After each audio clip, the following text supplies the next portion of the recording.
Водата во Вардар е само дел од многу посериозен проблем. Со заминувањето на летото се враќа и загадениот воздух. Мерките кои ги најавија надлежните барем засега не даваат резултат. Во моментов во центар концентрацијата на штетни PM10 честички е над дозволената граница и изнесува 54 микрограми на кубен метар, а грејната сезона не е ни почната. Квалитетот на воздухот е далеку полош во вечерните и во ноќните часови.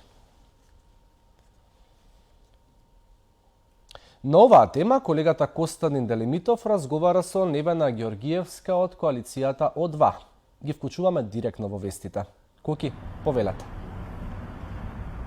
Да, Никола, добар ден. Како што и самиот кажа, загадувањето во метрополата за овој период е нетипично. Повеќе од она што треба да се очекува, но и се соочуваме деновиве со еден друг проблем, загаденост на водите кои што ги имаме на езерата, на реките, кои што исто така е еден проблем кој што е алармантен.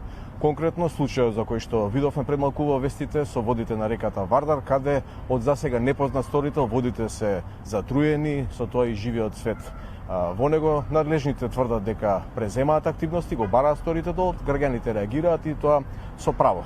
Реагираат постојано за сите овие случувања и од невладиниот сектор. Со нас гостим во вестите на Алфа е Невена Ѓоргиевска од екоактивист од организацијата О2. Како што гледаме, реката Вардар е загадена. Значи, во континуитет гледаме од отпад, од шишиња, како најново од некој отров кој што не знаеме од каде е, кој е изворот. Гледаме дека се прави огромна штета. Колку според вас е ова алармантно, како гледате на оваа состојба? Проблемот е што кај нас станува алармантно од кога има жртви. Сликите од Црвени од Вардар беа веќе неколку дена и сега се дигна алармот од кога видовме кај рибите умреа. Значи, ние постојано збориме дека ние сме многу загадени, не само реките, почвата, све е загадена. Таа вода од Вардар се користи за наводнување, значи овошките што ги купуваме како здрава храна се исто загадени. Меѓутоа, сите овие работи не допираат до надлежните. Сега, кога имаме вакви ситуации, ќе го бараме виновникот, меѓутоа штетата е веќе направена. Јас би посочила да се провери и колку се правени редовни инспекции. Значи, не ни треба инспекција од која ќе се случи ваква катастрофа. Кој е надлежен, например, да ги прави овие инспекции на овој дел од, да речеме, Вардареве или не знам другиот дел од водниот потенцијал? Па самите фирми што испуштаат одредени води треба да контролираат водата што испуштаат. Друга страна имаме локални општински инспектори, имаме градски инспектори, имаме државен инспекторат, имаме советни инспектори, значи имаме еден куп институции, а на терен немаме никаква активност. Значи сите инспектори се должни да најават колку инспекции каде треба да ги прават. Државниот инспекторат треба транспарентно да ги објавува своите действија, колку инспекции се направени, меѓутоа ако видите тоа нема никакви податоци на нивната веб страна. Од друга страна, и кога се обидуваме да ги добиеме тие податоци, не ги добиваме тек така лесно. Од инспекцијскиот совет треба тоа да го контролира. Значи, на хартија тоа изгледа добро и кога ќе почнат да зборат дека имаме ние функционален систем, меѓутоа на терен од она што се случува се покажува колку целиот систем е нефункционален. Значи една со друга единка не функционираат. Надлежностите се префрлаат од државниот инспекторат на локалните инспекторати. Во кругот на железари имаме фирми што се и под ингеренции на локалните инспектори, меѓутоа и на државниот инспекторат. На крај крајеви, кога не може едниот да постигне, треба да се координираат другите да помогнат. Кај нас повеќе не е мој проблем.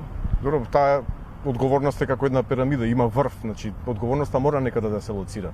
Што мислите, каде е таа одговорност? Зашто еве гледаме дека системов не функционира од превентива па до реакција на она што се случува.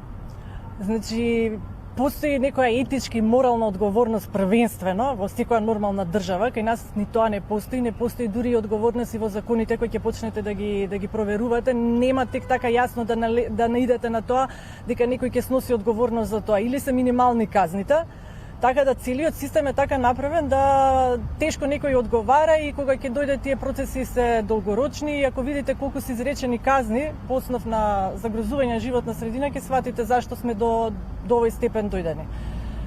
Гледаме дека надлежните постојано не уверуваат дека прават, преземаат мерки и против ова загадување на водите, но и против загадувањето кое што е присутно во овој период, нетипично мислам за Скопје, кога е лето да е загадено, посебно во ноќните часови граѓаните се жалат дека смрди, дека труе, затворат прозорци за да можат да дишат. Топло е, треба да уклучуваат клима уредија и преку нив се загадуваме. На што наведува само ова? Дека сме сведоци на популизам дека нешто се прави или Токму така, популизам и добар пиар да се прикаже само она дека нешто се работи, меѓутоа колку тоа влие на решението на овој проблем, значи имаме огромен проблем со загадувањето. Не е тоа проблем што е ради зимско загадување, ради греење, значи имаме проблем од многу извори. Треба секогаш збориме дека треба храбри чекори и без разлика на тоа дали ја сутре ќе изгубам гласач или не. Проблемот треба се реши. Ако не сте способни овој проблем да го решите, тогаш остајте место на некој што може. Ова мерките сега ме асоцираше на филмот Чернобил, значи буквално е како кога имаме отворено јадро на реактор, се отишле пожарникари и со едно црево го гасат тоа. Такви се нашиве мерки. Буквално, значи со кофа вода покушаваме да изгаснеме пожар од огромни размери.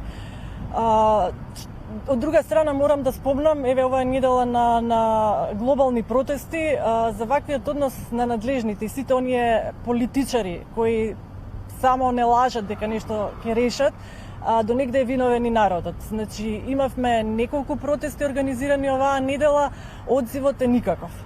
Значи доколку народот не покаже колку е загрижен, не само на Facebook, него директно на улица, проблемот се уште вака ќе се третира. Само пред избори и кога има потреба, кои ќе бидат оние јаки зимски загадувања, тогаш ќе се излезе со некои мерки и со тоа треба се тешиме дека нешто сме направиле. Исто како што беше случајов сега со Вардар, значи треба 1000-2000 луѓе да паднат на улица мртви па да сватиме колку е алармантна состојбава. Значи секој нека се распраша, ако не за себе, за децата. Дефинитивно граѓанскиот активизам е потребен, меѓутоа тој не е неопходен или не треба да ги амнестира оние кои што се надлежни да не реагираат, да бидат неми на се ова што се случува, односно само да тврдат дека преземаат некои мерки од некои стратегии, а тие да остануваат само на хартија. Никако да се амнестира, меѓутоа во однос на тоа ние како граѓани кога можеме нив да ги казниме, тоа е само на избори или на предвремени избори. Од тој аспект ја како граѓански активист ги повикувам граѓаните да излезат, меѓутоа исто како граѓански активист, ние веќе се обидуваме да го смениме правецот на делување и да почнеме со кривични пријави. Затоа зашто давање предлози, сугерирање решенија веќе не можеме, затоа зашто не е само решенијата, треба да постои капацитет, некој тие да ги спроведе во дело или системот ако не функционира да се направи од ново цел реален систем што може да вроди со пол и да плоти тој да се следи на кратки рокови, да се види дали делува, дали дава резултати. А некој ќе помина 2 години да кажеме дека ете не сме успеале. Добро, се ова вие им го кажувате или не надлежите, се среќавате со нив, претпоставувам им го пренесувате, какви се нивните реакции? Не може они во континуитет да ви ветуваат нешто, а тоа да не се спроведува на терен. Не знам, малку чудна ситуација, малку апсурдна. Па не знам, најверојатно се навикнати политичарите дека нивните симпатизери во секој случај им веруваат. Па мислат дека и со тоа што нас ни го кажуваат, дека е тоа вистина. Не знам, јас едноставно не ги сваќам во која вистина и во кој свет живеат.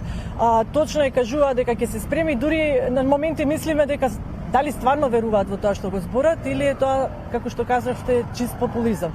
Меѓутоа, работата е што не се работи ни за нечи мандат, нити за избори, нити за гласови, се работи за иднина на нашите деца. Значи, секоја година имаме над 3000 жртви од загаден воздух. Секој нека се запраша што значи тоа за некоја фамилија или за некој познат. Нека да не бидеме веќе инертни кон ова прашање. Благодарам. Да, тоа беше Невена Георгиевска од невладината О2 иницијатива. Состојбите, Никола, како што гледаме, се загрижувачки, кулминираат, но решенија на повидок нема, напротив. Алармот и апелот и од овој наш разговор е дека нешто подитно мора да се менува, така што останува да видиме надлежните. Се надеваме дека конечно ќе смогнат сили и ќе реагираат не само за загадувањето на Вардар, туку и за конечно разрешница на се она што му се случува на Скопје и на другите градови, кои што, еве, посебно во вечерните часови, пред стартот на грената сезона, граѓаните не можат да дишат, се трујат во загадување.